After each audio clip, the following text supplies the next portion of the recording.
So Scary Path currently stretches 528 feet, starting from a paved path between the Kappa Alpha fraternity and EBF, which is a co-op, and leads to a cluster of houses, which houses 680, which is another co-op, Kappa Sigma, which is a fraternity, and Theta Delta, which is another fraternity. So in total, there's about 330 students living around the path, and they all have friends that are obviously coming to visit them on the path. And so the actual path is quite rocky.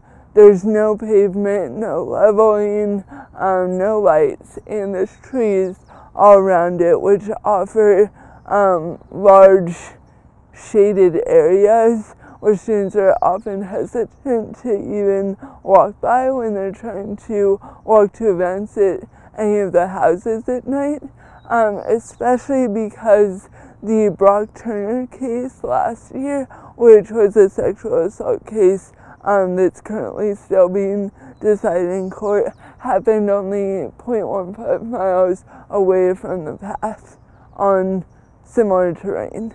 So I think that's in the minds of students right now. Yeah, so last year I was an executive fellow for ASSU, which is our student government here on the Stanford campus. And so I operated the president at assu.stanford.edu email address. So I would see all of the concerns pouring into the email.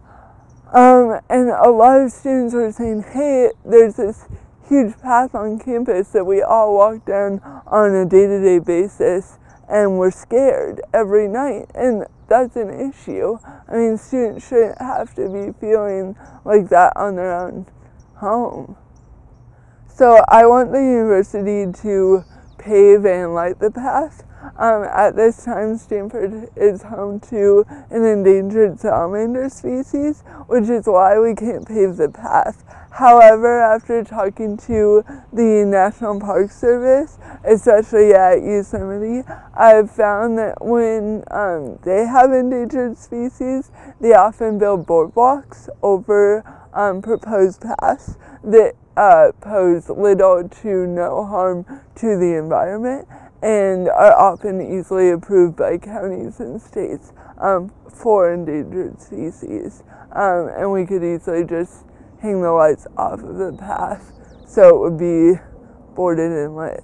I think Scary Path right now is the most tangible way that the university can support the movement against campus sexual assault, and really take to heart that it is on them to help us stop campus sexual assault, and they need to start taking responsibility for their students being injured like that.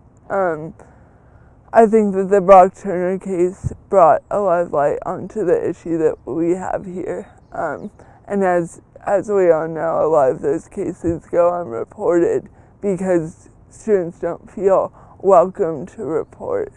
And so I think this might bring a more welcoming atmosphere to campus where students feel safe and secure and cared for by their university and their home.